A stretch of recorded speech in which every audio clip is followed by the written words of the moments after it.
ಮಾಧ್ಯಮಗಳು ಸಮಾಜದಲ್ಲಿ ಎರಡು ಕಣ್ಣು ಇದ್ದಂತೆ ಸರ್ಕಾರ ಮತ್ತು ಸಮಾಜದ ಮಧ್ಯೆ ಸೇತುವೆಯಾಗಿ ಕಾರ್ಯನಿರ್ವಹಿಸುತ್ತಿದ್ದು, ಮಾಧ್ಯಮ ಬಲಪಡಿಸಲು ಎಲ್ಲ ರೀತಿಯ ಸಹಾಯ ಸಹಕಾರ ನೀಡುವುದಾಗಿ ರಾಜ್ಯ ವಿಧಾನ ಪರಿಷತ್ ಮುಖ್ಯ ಸಚೇತ ಸಲೀಂ ಅಹಮದ್ ಅವರು ಹೇಳಿದರು. ಅವರಿಂದು ನಗರದ ರಾಯಚೂರು ರಿಪೋರ್ಟರ್ಸ್ ಗಿಲ್ಡ್ ಸಭಾಂಗಣದಲ್ಲಿ ರಿಪೋರ್ಟರ್ಸ್ ಗಿಲ್ಡ್ ವತಿಯಿಂದ ಉರ್ದು ಪತ್ರಿಕೆಯ ವರದಿಗಾರರ ಸೈಯದ್ ಅಶ್ರಫ್ ತುರ್ತು ವಿಧಿಯಿಂದ 1 ಲಕ್ಷ ಪರಿಹಾರ ಚೆಕ್ ವಿತರಣಾ ಸಮಾರಂಭದಲ್ಲಿ ಪಾಲ್ಗೊಂಡು ಮಾತನಾಡಿದರು. ರಾಯಚೂರು ಪ್ರೆಸ್ ಗಿಲ್ಡ್ ಅತ್ಯುತ್ತಮ ಶ್ಲಾಘನೀಯ ಕಾರ್ಯ ಕೈಗೊಳ್ಳಲಾಗಿದೆ.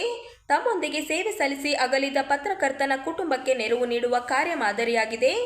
ರಾಜ್ಯ ಸರ್ಕಾರದಿಂದ 25 ಲಕ್ಷ ತುರ್ತು ನಿಧಿ ಅನುದಾನ ದೊರಕಿಸಿಕೊಡುವ ಪ್ರಯತ್ನ ಪ್ರಾಮಾಣಿಕವಾಗಿ ನಡೆಸುತ್ತೇನೆ.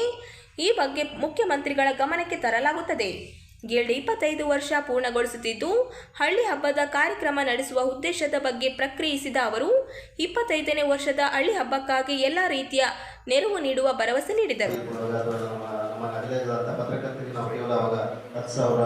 ನಮ್ಮ ರಾಯಚೂರು ರಿಪೋರ್ಟ್ಸ್ ಗಿಲ್ಡ್ಸ್ ತುರ್ತು ನಿಧಿಗೊಂದು ಸ್ಥಾಪನೆ ಮಾಡೋಣ, ಅದಕ್ಕೆ ದುಡ್ಡು ಮಾಡಿ ಹೆಚ್ಚಿನ ಅಮೌಂಟ್ ಕೊಡ್ಬೋದು ಅನ್ನೋ ಉದ್ದೇಶದಿಂದ ನಮ್ಮ ನಗಲಿದ ನಮ್ಮ ಹಿರಿಯ ಪತ್ರಕರ್ತ ದಿವಂಗತ ಸೈಯದ್ ಅಶ್ರಫ್ ಅವರ ಕುಟುಂಬದ ಸದಸ್ಯರು ಬರಬೇಕು. ಶ್ರೀ ವಿಧಾನ ಪರಿಷತ್ ಮುಖ್ಯ ಸಚೇತಕರಾದ ಶ್ರೀ ಬಸ್ಸು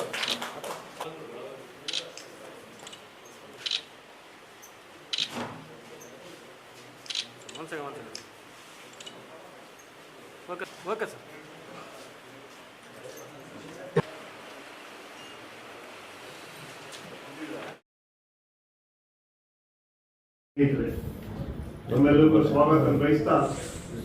ರಾಜ್ಯ ಕಾಂಗ್ರೆಸ್ ಸರ್ಕಾರ ಜಾರಿಗೊಳಿಸಿದ 5 ಗ್ಯಾರಂಟಿಗಳು ಮುಂಬರುವ ತಾಲೂಕು, ಜಿಲ್ಲಾ ಪಂಚಾಯಿತಿ ಮತ್ತು ಸ್ಥಳೀಯ ಸಂಸ್ಥೆಗಳ ಚುನಾವಣೆಯಲ್ಲಿ ಭಾರೀ ಗೆಲುವಿಗೆ ಆಶೀರ್ವಾದವಾಗಲಿದೆ ಎಂದು ರಾಜ್ಯ ವಿಧಾನ ಪರಿಷತ್ ಮುಖ್ಯ ಸಚೇತಕ ಸಲೀಂ ಅಹಮದ್ ಹೇಳಿದರು.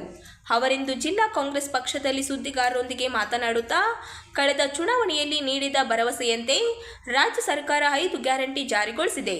ಶಕ್ತಿ ಯೋಜನೆ ಅಡಿ 600 ಕೋಟಿ ಜನ ಉಚಿತ ಬಸ್ ಸಂಚಾರದ ಮೂಲಕ ಇನ್ನೂ ದಾಖಲೆ ಬರೆದಿದ್ದಾರೆ. ಕೇವಲ 2.5 ವರ್ಷದಲ್ಲಿ ಕಾಂಗ್ರೆಸ್ ಸರ್ಕಾರ ಚುನಾವಣೆ ಭರವಸೆ ಈಡೇರಿಸಿದೆ.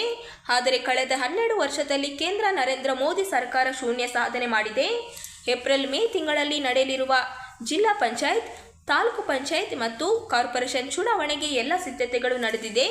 ರಾಜ್ಯ ಸರ್ಕಾರ ಅಧಿಕಾರಕ್ಕೆ ಬಂದು ಸಾವಿರಾರು ದಿನಗಳಾಗಿದ್ದು, 1000 ದಿನಗಳ ಸಾಧನೆಗಳನ್ನು ಜನರ ಮುಂದೆ ಕೊಂಡೊಯ್ಯಲಾಗುತ್ತಿದೆ. 6ನೇ ಗ್ಯಾರಂಟಿಯಾಗಿ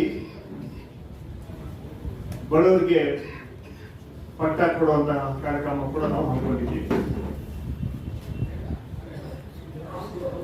2 ಕಾರ್ಯಕ್ರಮ ನಾವು ಮಾಡಿದ್ವಿ. ಒಂದು ಹೊಸಪೇಟೆಯಲ್ಲಿ ಮಾಡಿದ್ವಿ 1 ವರ್ಷ, ಮೊನ್ನೆ 14ನೇ ತಾರೀಕು ಹಾವೇರಿ ಕೂಡ ಮಾಡಿ ಸುಮಾರು 2,20,000 ಪಟ್ಟವನ್ನು ಈ ಬಡವರಿಗೆ ಕೊಡುವಂತ ಕೆಲಸ ನಾವು ಮಾಡಿದ್ದೀವಿ. ಭಾರತೀಯ ಜನತಾ ಪಾರ್ಟಿ 4 ವರ್ಷದಲ್ಲಿ ಕೇವಲ ಕೊಟ್ಟಿದ್ದು 1 ಲಕ್ಷ. ನಾವು 2 ವರ್ಷದಲ್ಲಿ ಸುಮಾರು 2,20,000 ಜನರಿಗೆ ಪಟ್ಟ ಕೊಡುವಂತ ದೊಡ್ಡ ಕಾರ್ಯಕ್ರಮವನ್ನು ನಾವು ಮಾಡಿದ್ದೀವಿ.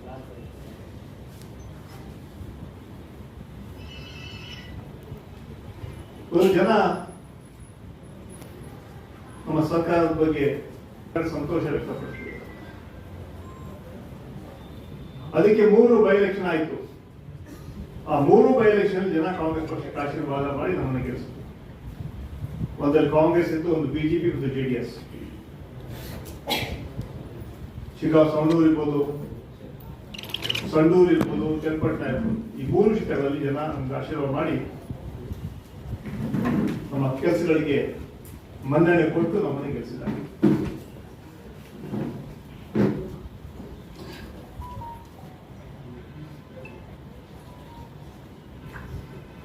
ಮುಂದೆ ನಾವು ಬರುವಂತಹ ತಾಲೂಕ್ ಪಂಚಾಯತ್, ಜಿಲ್ಲಾ ಪಂಚಾಯತ್, ಗ್ರಾಮ ಪಂಚಾಯತ್ ಚುನಾವಣೆ ಬರ್ತವೆ, ಕಾರ್ಪೊರೇಷನ್ ಚುನಾವಣೆ ಬರ್ತವೆ.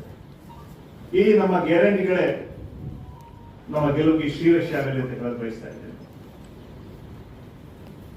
ನಾವು ಮಾಡಿದ ಕಾರ್ಯಕ್ರಮ ಜನರಿಗೆ ಹೇಳುವಂತ ಕೆಲಸ ಈಗಾಗಲೇ ನಾವು ಮಾಡ್ತಾ ಇದ್ದೀವಿ. ನಮ್ಮ ಆರ್ಗನೈಸೇಷನ್ ಸೆಟಪ್, ನಮ್ಮ ಸಂಘಟನೆಗಳು ಬೂತ್ ಮಟ್ಟದ ಸಮಿತಿಗಳಿರ್ಬೋದು, ಬ್ಲಾಕ್ ಮಟ್ಟದ ಸಮಿತಿ ಇರ್ಬೋದು, ತಾಲೂಕು ಮಟ್ಟದ ಸಮಿತಿಗಳಿರ್ಬೋದು, ಜಿಲ್ಲಾ ಮಟ್ಟದ ಸಮಿತಿಗಳು ಎಲ್ಲ ಸಕ್ರಿಯವಾಗಿ ಚುನಾವಣೆಗೆ ತಯಾರಿಯಾಗ್ತಾ ಇದ್ದೀವಿ. ಬಹುಶಃ ಏಪ್ರಿಲ್ ಮೇ ತಿಂಗಳಲ್ಲಿ ಈ ಚುನಾವಣೆ ಸಾಧ್ಯತೆ ಇದೆ. ನಾವೆಲ್ಲರೂ ಸಿದ್ಧವಾಗಿದ್ದೀವಿ.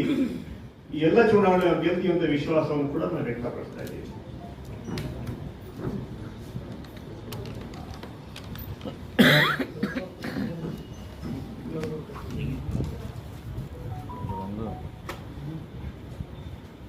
ನಮ್ಮ ಈ ಪ್ರಚಾರದಲ್ಲಿ ನಮ್ಮ ಸರ್ಕಾರದ 1000 ದಿನಗಳ ನಮ್ಮ ಸರ್ಕಾರದ ಸಾಧನೆಗಳನ್ನ ಹಾಗೂ ಭಾರತೀಯ ಜನತೆಯ ವೈಫಲ್ಯಗಳನ್ನ ಜನರಿಗೆ ಹೇಳೋದಕ್ಕೆ ಕೆಲಸ ನಾವು ಮಾಡ್ತೀವಿ.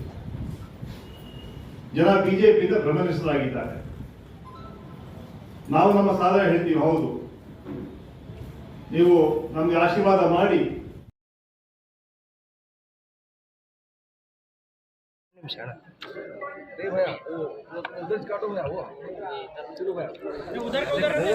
ನಗರದ ನ್ಯೂ ಅಮೃತ ಹಾಸ್ಪಿಟಲ್ ಹತ್ತಿರದ ರಾಯಲ್ ಫಂಕ್ಷನ್ ಹಾಲ್ನಲ್ಲಿ ರಾಜ್ಯ ಯುವ ಮುಖಂಡ ರವಿ ಬೋಸರಾಜ್ ಅವರ ಹುಟ್ಟುಹಬ್ಬದ ಪ್ರಯುಕ್ತ ಯೂತ್ ಕಾಂಗ್ರೆಸ್ ವತಿಯಿಂದ ಸರ್ಕಾರಿ ಪ್ರೌಢಶಾಲೆಗಳ ವಿದ್ಯಾರ್ಥಿಗಳಿಗೆ ಉಚಿತ ಸೈಕಲ್ ವಿತರಣೆ ಕಾರ್ಯಕ್ರಮ ಹಮ್ಮಿಕೊಳ್ಳಲಾಯಿತು. ಈ ಸಂದರ್ಭದಲ್ಲಿ ಒಟ್ಟು 30 ಸೈಕಲ್ಗಳನ್ನು ವಿತರಿಸಲಾಗಿದ್ದು, ಪ್ರತಿ ಹೈಸ್ಕೂಲ್ಗೆ 5 ಸೈಕಲ್ಗಳಂತೆ ನೀಡಲಾಯಿತು. ಬಿಜಿನ್ಗೇರ, ಮಲಿಯಾಬಾದ್, ಒಡವಟ್ಟಿ, ಬಾಯಿತೊಡ್ಡಿ, ದೇವನಪಲ್ಲಿ ಮತ್ತು ಯರಮರ್ಸ್ ಕ್ಯಾಂಪ್ ಸರ್ಕಾರಿ ಪ್ರೌಢಶಾಲೆಗಳ ವಿದ್ಯಾರ್ಥಿಗಳು ಇದರ ಪ್ರಯೋಜನ ಪಡೆದರು. 8ನೇ ಮತ್ತು 9ನೇ ತರಗತಿಯ ವಿದ್ಯಾರ್ಥಿನಿಯರು ಹಾಗೂ ವಿದ್ಯಾರ್ಥಿಗಳನ್ನು ಪ್ರತಿಯೊಂದು ಶಾಲೆಯಲ್ಲಿ ಲಾಟರಿ ವಿಧಾನ ಮೂಲಕ ಆಯ್ಕೆ ಮಾಡಿ ಉಚಿತ ಸೈಕಲ್ಗಳನ್ನು ಹಸ್ತಾಂತರಿಸಲಾಯಿತು. ದೂರದ ಗ್ರಾಮಗಳಿಂದ ಶಾಲೆಗೆ ತೆರಳುವ ವಿದ್ಯಾರ್ಥಿಗಳಿಗೆ ಇದು ಸಹಾಯಕವಾಗಲಿದೆ ಎಂದು ಆಯೋಜಕರು ತಿಳಿಸಿದರು. ಕಾರ್ಯಕ್ರಮದಲ್ಲಿ ಹಲವು ಗಣ್ಯರು ಹಾಗೂ ಸಾರ್ವಜನಿಕರು ಉಪಸ್ಥಿತರಿದ್ದರು. ವಿದ್ಯಾರ್ಥಿಗಳು ಹಾಗೂ ಪೋಷಕರು ಸಂತೋಷ ವ್ಯಕ್ತಪಡಿಸಿದರು.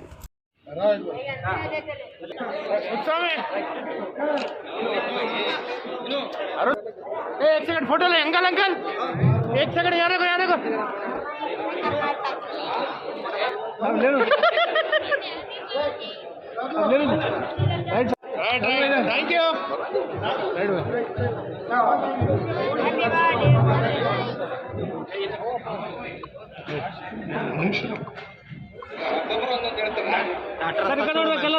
ಹರಿ ಬೇಗ ಬೇಗ ಸ್ವಲ್ಪ ಬೇಗ ನೋಡಿ ಬಾಪ ಬಾಪ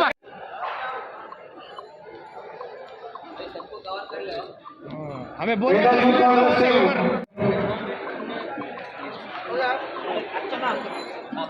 ನೆರವೇರಿಸಬೇಕಂತೇಳಿ ನಮ್ಮ ಯುವ ನಾಯಕರು ಅಭಿಭೂಷಣ ಸಾಹೇಬರ ಹುಟ್ಟುಹಬ್ಬದ ಅಂಗವಾಗಿ ಈ ಕಾರ್ಯಕ್ರಮವನ್ನು ನಾವು ಹಮ್ಮಿಕೊಂಡಿದ್ದೀವಿ.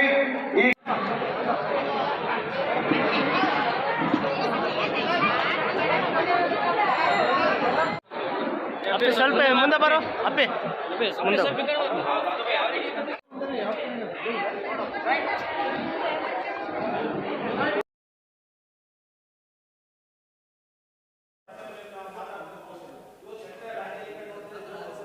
ರಾಯಚೂರು ನಗರದ ಹತ್ತನೂರು ಕಲ್ಯಾಣ ಮಂಟಪದಲ್ಲಿ ದೇವದುರ್ಗ ತಾಲೂಕು ಜೆಡಿಎಸ್ ಕಾರ್ಯಕರ್ತರ ಸಭೆಯನ್ನು ತಾಲೂಕು ಅಧ್ಯಕ್ಷ ಬುಡನಗೌಡ ಜಾಗತ್ಕಲ್ ಅವರು ಕರೆದಿದ್ದರು.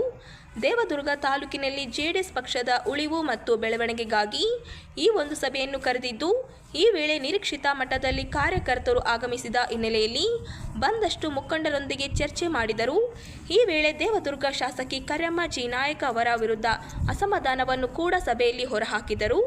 ಜೆಡಿಎಸ್ ಪಕ್ಷದ ನಿಷ್ಠಾವಂತ ಕಾರ್ಯಕರ್ತರನ್ನ ಶಾಸಕರು ಕಡೆಗಣನೆ ಮಾಡುತ್ತಿದ್ದಾರೆ, ಅಭಿವೃದ್ಧಿ ಕೆಲಸಗಳು ಸರಿಯಾಗಿ ಆಗುತ್ತಿಲ್ಲ, ಆಗುತ್ತಿರುವ ಕಾಮಗಾರಿಗಳು ಕಳಪೆ ಮಟ್ಟದಿಂದ ಕೂಡಿವೆ ಎಂದು ಅಸಮಾಧಾನ ವ್ಯಕ್ತಪಡಿಸಿ, ಎಲ್ಲ ಕಾರ್ಯಕರ್ತರೊಂದಿಗೆ ನಾನು ಇದ್ದೇನೆ, ವರಿಷ್ಠರಿಗೆ ಈಗಾಗಲೇ ಶಾಸಕರ ನಡವಳಿಕೆ ಬಗ್ಗೆ ದೂರು ನೀಡಿದ್ದು, ಮುಂದಿನ ದಿನದಲ್ಲಿ ಕ್ರಮ ಕೈಗೊಳ್ಳುತ್ತಾರೆ ಎಂದರು. ದುಡಿದಿವಿ, ಯಾರಿಗೂ ಕೂಲಿಕ್ಕಿಂತ ಮೊದಲು ನಾವು ಪಕ್ಷದ ಚುನಾವಣೆ ಟೈಮಲ್ಲಿ ನಾವು ಏನು ಮಾಡಿದ್ದೇವೆ, ನನ್ನ ಜನರಿಗೆ ಭರವಸೆ ಕೊಟ್ಟು ನಾವು ಫಸ್ಟ್ ಗೌರವ, ಸೆಕೆಂಡ್ ರಕ್ಷಣೆ, ಥರ್ಡ್ ಅಭಿವೃದ್ಧಿ, ಹಲವಾರು ಫಸ್ಟ್ ರಕ್ಷಣೆ, ನಿಮ್ಗೆ ಏನಾದರೂ ಹುಡುಕಿಲ್ಲ, ಎರಡನೇದು ಗೌರವ, ಫಸ್ಟ್ ಗೌರವ, ಸೆಕೆಂಡ್ ರಕ್ಷಣೆ, ಥರ್ಡ್ ಅಭಿವೃದ್ಧಿ. ನಿಮ್ಮ ಏರಿಯಾವ ನಿಮ್ಗೆ ಸಾಧಾರಣ ವೇಳೆ ಈ ರೀತಿ ಭರವಸೆ ಕೊಟ್ಟಾಗ ಅನ್ನೋದಕ್ಕೆ ಹಲವಾರು ಮಂದಿ ಭರವಸೆ ನಂಬಿಕೆ ಹಿಂದೂ ಕಾಲದ ಅನ್ಯಾಯ. ಸಾಧಾರಣ ವೇಳೆ ಕೆಲಸ ಮೂಲಕ ನಾವು ಹಿಂಗಿದ್ದೀವಿ ಅಂತ ನಾವು ಆಡಳಿತಕ್ಕೆ ನಡ್ಕೊಂತಾಳ ನಾವು ಭರವಸೆ ಕೊಟ್ಟು ಕೂತ್ಬಿದ್ದೀವಿ. ಈಗ ಅದನ್ನೆಲ್ಲ ಬಿಟ್ಟು ನನ್ನ ಮಾತುಗಳನ್ನು ಚುನಾವಣೆಗಾದರೂ ಎಲ್ಲರಲ್ಲಿ ನನ್ನಲ್ಲಿಲ್ಲ. ಒಬ್ಬ ಚುನಾಯಿತ ಸದಸ್ಯ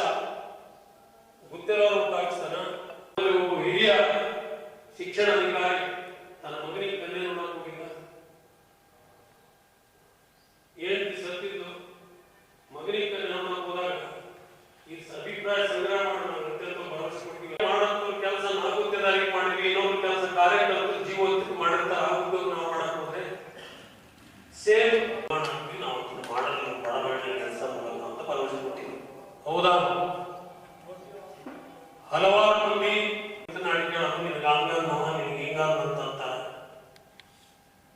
ಪಕ್ಷ ಕೆಡಬೇಕಾದ್ರೆ ಮುಖಂಡ ಆಡಿಕೊಂಡಂತ ಬೇಯಿಸ್ಬಿಟ್ಟು ಅಳತೆ ಮಾಡಬೇಕು. ಅದಕ್ಕೆ ತಕ್ಕಂತೆ 3 ಓಟ್ ನಿಂತಿದ್ದಾವಂದ್ರೆ 3 ಬ್ಯಾಲೆನ್ಸ್ ಮಾಡೋಂಥ ದುಡ್ಡು ಗೊತ್ತಿದ್ರೆ ಮಾತ್ರ ನೀವು ದೊಡ್ಡವರಾಗ್ತೀನಿ.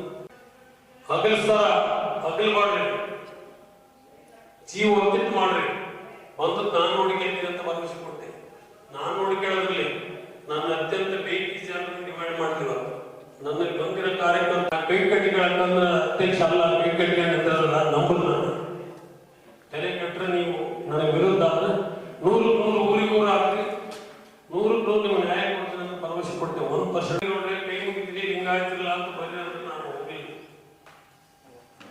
ಬಿಜಾಪುರದಾಗ ಕೆಲಸ ಮಾಡಿದ್ರೆ ನನ್ನೂರವ್ರಿಗೆ ಬಂದ ಊರವ್ರು ಇದಿರಿಲ್ಲ ಜಾಟಗಲ್ ನಾನು ಹೋದ್ರೆ ಜಾಟಗಲ್ ಪತ್ರಕರ್ತರ ಮುಂದೆ ಮಾಡಂತ ಮೀಡಿಯಾದ ಮುಂದೆ ಮಾಡಂತ ಸಭೆನ ನೀವು ಮಾಡಂತ ಕೇಳಕತ್ರಿ. ಇವತ್ತು ಸಭೆ ಕೂಡಿವಿ, ನಮ್ಮ ನೋವುಗಳು ಹೇಳಕ್. ಉದಾಹರಣೆ ಯಾವ ನಮ್ಮ ಊನಡಿಗೆ ವೀರೇಶ್ ಗೌಡ, ನಾವು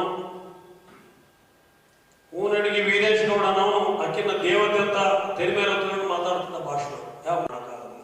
ಇಲ್ಲಿ ನೀವು ಅಧ್ಯಕ್ಷರಾದ ನಾವು ಗೆಲ್ತೀವಿ ಅದು ಸಾಧ್ಯದ ಮಾತನ್ನು ನಾನು ನಂಬಲಿಲ್ಲ. ಆದ್ರೆ ಟಿಕೆಟ್ ಕೊಡಲಿಲ್ಲ